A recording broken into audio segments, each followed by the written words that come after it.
Vamos continuar agora o nosso estudo de Apocalipse, capítulo 6. Estamos falando sobre os 4 cavaleiros do Apocalipse. Na primeira aula sobre esse assunto, vimos sobre o cavalo branco e o seu cavaleiro. Hoje falaremos a respeito do cavalo vermelho e o seu cavaleiro. Dê uma pausa no vídeo agora, faça sua oração pedindo a iluminação do Espírito Santo para entender tudo aquilo que vou dizer aqui e volte para prosseguirmos com o estudo. Se você gosta de assistir aos vídeos do canal, por favor, inscreva-se e deixe o seu gostei.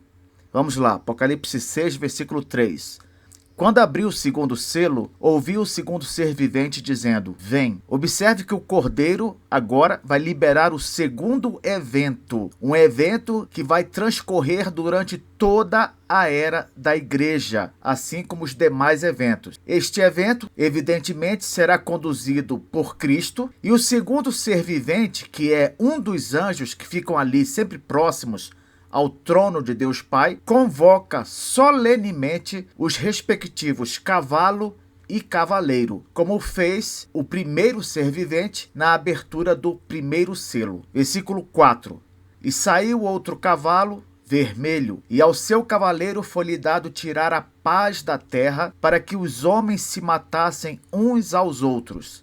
Também lhe foi dada uma grande espada. Note, o cavalo vermelho e o seu cavaleiro simbolizam um evento que será controlado e conduzido pelo Cordeiro na terra. Não se esqueça disso, o Cordeiro está no controle desse evento. Que evento? A falta de paz entre os homens, a fim de que estes se matem, conforme diz o versículo. Veja a expressão foi dada, que está na voz passiva de novo. Foi dada uma espada ao cavaleiro, reforçando a ideia de que a missão desse cavaleiro é levar a morte física aos homens. E essa morte, ela vai se manifestar de todas as formas possíveis. Por exemplo, essa morte vai se manifestar nas guerras de todas as épocas e em todas as partes do mundo. Vai se manifestar nos conflitos domésticos, naquelas violências tão comuns em milhares ou milhões de lares pelo mundo inteiro. Vai se manifestar nas brigas de trânsito. Quantas vezes um acidente e alguém puxa uma arma e mata o outro. Se manifestará nos roubos cotidianos das cidades, nas ganâncias por heranças, nas cada vez mais comuns manifestações da pura maldade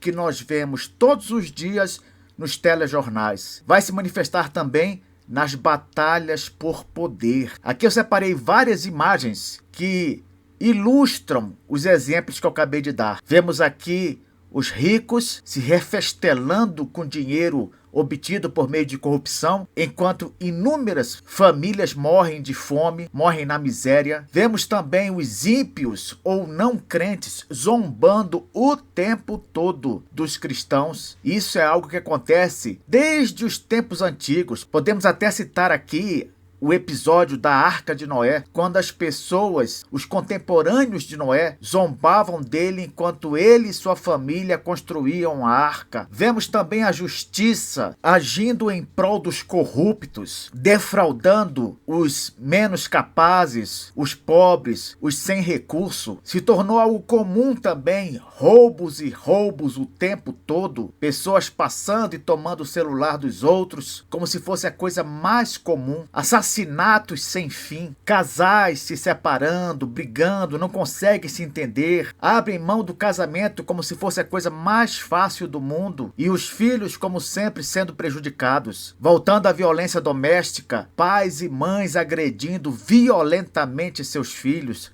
sem dó. E o trânsito, este nosso trânsito dia a dia, como eu citei no início aqui dos exemplos, no qual, por qualquer motivo, vemos brigas e mortes. Agora observe o que eu vou dizer aqui. Se as pessoas crescem no Evangelho, crescem em Cristo de verdade, as coisas não estariam como estão. Por quê, professor? Porque sem Cristo não há paz. E sem a paz que só Jesus pode dar, o homem não regenerado sempre trará à tona o mal que há nele. O cavalo branco e o seu cavaleiro, como eu disse, ele simboliza a difusão do evangelho pelo mundo, dividindo a humanidade em dois grandes grupos. Que grupos? O grupo daqueles que aceitaram a Cristo e que aceitam a Cristo e o grupo daqueles que o rejeitam. E isso faz toda a diferença com respeito à situação que vivemos hoje. Se lamentamos, se choramos, se entramos em desespero, se parece ser o fim do mundo, isso é porque Cristo não está nos corações. Não se engane. Jesus já havia advertido, profetizado sobre isso quando esteve em seu ministério público. Veja o que diz em Mateus 10:34. Jesus falando: não penseis que vim trazer paz à terra. Não vim trazer paz,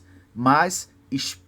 Lucas 12:51-53. Jesus falando de novo: supondes que vim para dar paz à terra? Não, eu vou-lo afirmo, antes divisão. Porque daqui em diante estarão 5 divididos numa casa, 3 contra 2 e 2 contra 3. Estarão divididos pai contra filho, filho contra pai, mãe contra filha, filha contra mãe, sogra contra nora e nora contra sogra. Falando ainda sobre os conflitos entre crentes e não crentes durante toda a era da igreja, vamos pensar aqui no começo dessa era, ainda na época dos primeiros cristãos, aqueles que foram perseguidos pelo Império Romano. Perceba que sempre haverá, durante toda a era da igreja, em certas partes do mundo, perseguições aos crentes, simplesmente por serem crentes, especialmente em países muçulmanos e comunistas. Se você hoje, como cristão, não é perseguido no Brasil, saiba que aqueles seus irmãos que vivem nesses países muçulmanos, comunistas,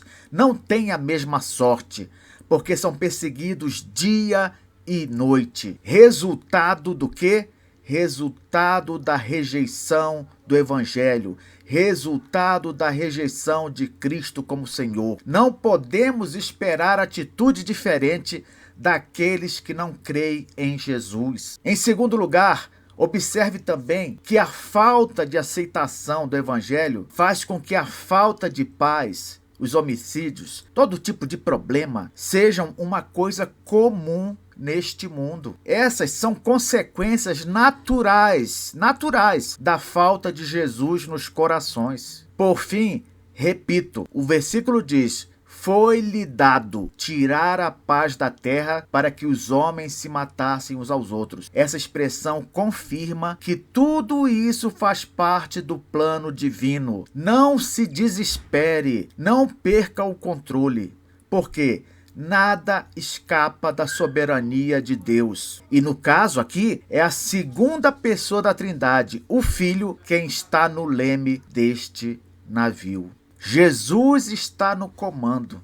Tudo faz parte do seu plano. Embora o quadro não esteja otimista, ele, Cristo, sabe o que faz. Infelizmente, a maldade e as coisas ruins não acabam por aqui. Nas próximas aulas veremos o significado dos outros 2 selos.